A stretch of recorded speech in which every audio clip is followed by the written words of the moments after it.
नमस्कार दोस्तों, today we will talk about the second law of thermodynamics. जैसा कि हमने फर्स्ट लॉ ऑफ थर्मोडायनेमिक्स को डिस्कस किया था और वहां पे हम equivalence of heat and energy की बात करते हैं कि जो हम हीट सिस्टम को देते हैं वो पार्शली जो है वो इंटरनल एनर्जी को इंक्रीज करती है और पार्शली जो है वो वर्क डन में कन्वर्ट हो जाती है। मगर हमने ये देखा कि फर्स्ट लॉ जो है उसकी लिमिटेशंस हैं कि वो हमें ये नहीं बताता कि direction of flow of heat क्या होगी, किस क्वांटिटी में जो है वो हीट, कितनी क्वांटिटी में हीट जो है वर्क में कन्वर्ट होगी और कब कन्वर्ट होगी, कब कन्वर्ट नहीं होगी। तो in order to address the limitations of first law of thermodynamics, second law of thermodynamics जो है वो दिया गया। सेकेंड लॉ ऑफ थर्मोडायनेमिक्स को अलग अलग लोगों ने अलग अलग अंदाज में, अलग अलग वर्ड्स में, अलग अलग डेफिनेशंस में डिफाइन किया। हालांकि उन सभी डेफिनेशंस का जो मीनिंग है वो एक ही होता है। तो सेकेंड लॉ ऑफ थर्मोडायनेमिक्स की जो फर्स्ट इंपॉर्टेंट डेफिनेशन है, it was given by the scientist Kelvin, which is known as the Kelvin statement.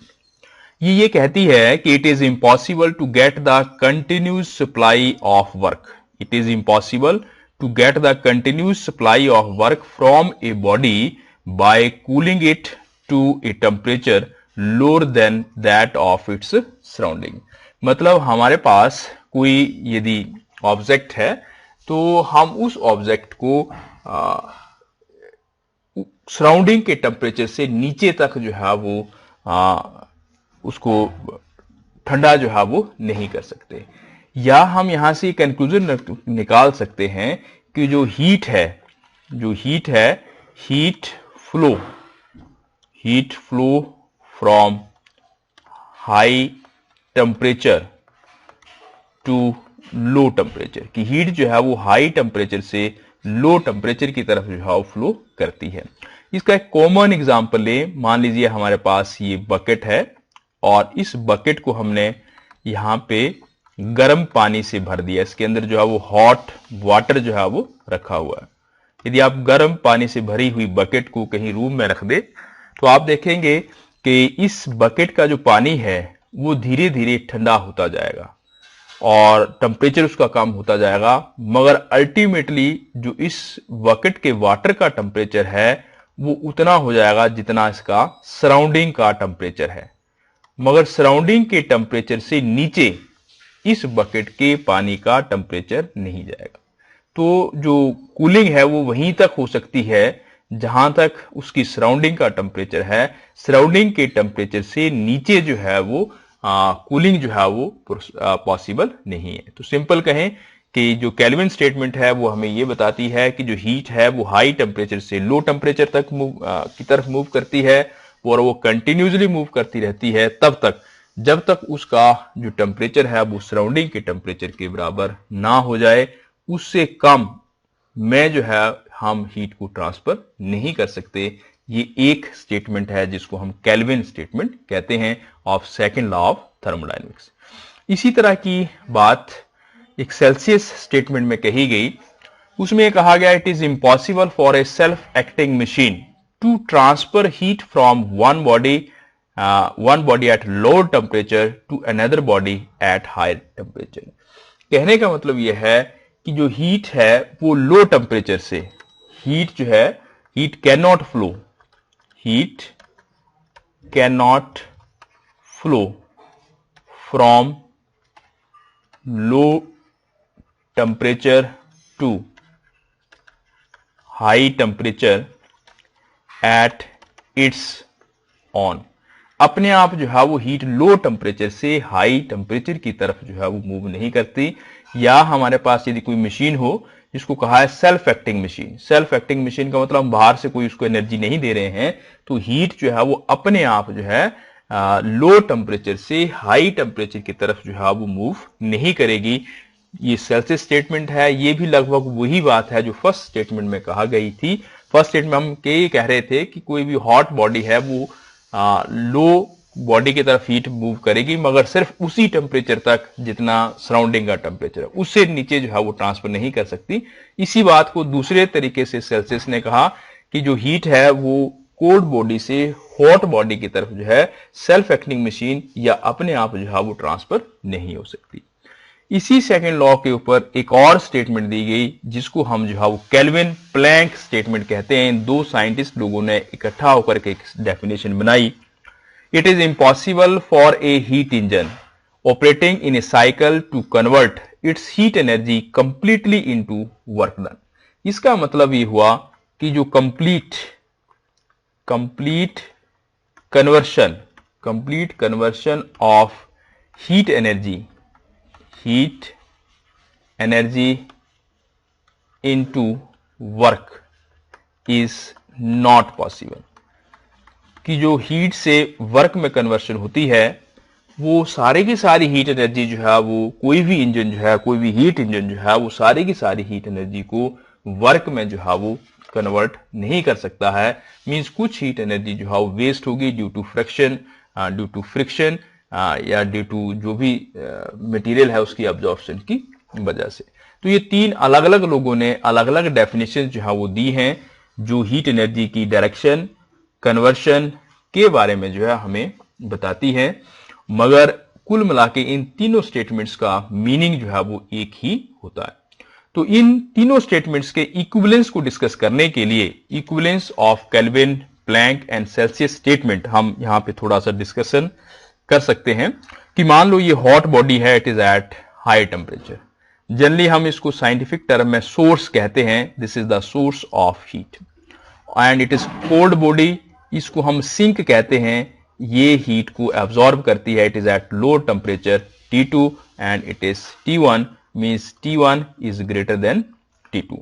यदि हम बात करें कि यहां हमारे पास कोई इंजन है, हीट इंजन है, तो वो हीट इंजन क्या करेगा, यहां से उसने हीट लिया Q1 और उस Q1 हीट में से कुछ हीट जो है उसने वर्क में कन्वर्ट कर दिया और जो बची हुई हीट थी वो इस सिंक ने जो है वो एब्जॉर्ब कर ली। अब इसी बात को हम दूसरी स्टेटमेंट के हिसाब से कहते हैं जिसमें ये कहा गया था कि लो टेम्परेचर से हाई टेम्परेचर की तरफ। मान लो ये लो टेम्परेचर है, ये हमने एक मशीन यहां पे लगाई है जो लो टेम्परेचर से हीट को हाई टेम्परेचर में कन्वर्ट कर रही है। इस तरह की डेली लाइफ में जो हम मशीन देखते हैं उसको रेफ्रिजरेटर बोलते हैं। जो हमारे घरों में रेफ्रिजरेटर या फ्रिज होता है उसको हम इलेक्ट्रिसिटी देते हैं, एनर्जी देते हैं, उसके अंदर एक मोटर लगी होती है। तो जो चीज आप फ्रिज के अंदर ठंडा होने के लिए रखते हैं, फ्रिज जो है उस मटेरियल से हीट को एब्जॉर्ब करके बाहर रूम में जो है वो फेंकता है, सराउंडिंग में फेंकता है।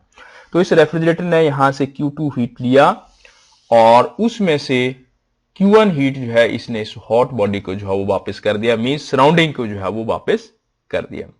तो यदि आप इन दोनों बातों को देखेंगे तो यहां से Q1 हीट एब्जॉर्ब हुई थी और Q2 रिजेक्ट हुई थी, और जो Q2 रिजेक्ट हीट थी उसको इस सेकंड वाले सिस्टम ने यहां से एब्जॉर्ब किया और वापस जो है वो हॉट सिस्टम को दे दिया। तो कुल मिलाकर के बात यहां पे आ रही है कि जो डिफरेंस है Q1 और Q2 का जो डिफरेंस है वो डिफरेंस जो है वो वर्क में कन्वर्ट हो रहा है। तो यदि हम इस सिंक को छोड़ दें जो इस सिस्टम की हीट को एब्जॉर्ब कर रहा है, हम ये कहें कि यहां से जो हीट आई थी Q1 और जो वापस चली गई, उन दोनों का जो डिफरेंस होगी हीट, उतनी हीट जो है वो वर्क में कन्वर्ट हो जाएगी। इसका मतलब कितनी अमाउंट ऑफ हीट जो है वो वर्क में कन्वर्ट होगी ये इस बात पे डिपेंड होता है कि हॉट सोर्स ने कितनी हीट दी और जो सिंक है उसने कितनी हीट एब्जॉर्ब की। उन दोनों का जो बेसिक डिफरेंस है उतनी हीट जो है वो वर्क में कन्वर्ट हो जाएगी। तो यहां से हमें ये एक आइडिया मिलता है कि कितना जो हीट है वो हम वर्क में कन्वर्ट कर सकते थे। तो ये तीनों का इक्विवेलेंस था और ये जो सेकंड लॉ ऑफ थर्मोडायनेमिक्स हमने डिस्कस किया है इसका हम सिग्निफिकेंस, ये क्या हमें बताता है यदि हम इसकी बात करें तो जो सेकंड लॉ ऑफ थर्मोडायनेमिक्स है इट इंडिकेट, पहली बात, impossibility of the occurrence of certain thermodynamic processes. कुछ थर्मोडायनेमिक प्रोसेसेस जो हैं वो नहीं हो सकते। कहने का मतलब यदि कोई प्रोसेस जो है लो टेम्परेचर से हाई टेम्परेचर की तरफ होना चाह रहा है तो वो अपने आप नहीं हो सकता। तो ये हमें बताता है कि कुछ प्रोसेसेस जो है वो नहीं हो सकते। दूसरी चीज, इम्पॉसिबिलिटी ऑफ द परपेचुअल और सेल्फ एक्टिंग मशीन। कोई भी मशीन ऐसे नहीं हो सकती, कोई भी इंजन ऐसे नहीं हो सकता जो बिना डीजल के, बिना ऑयल के बिना इलेक्ट्रिसिटी के अपने आप ही चलता रहे।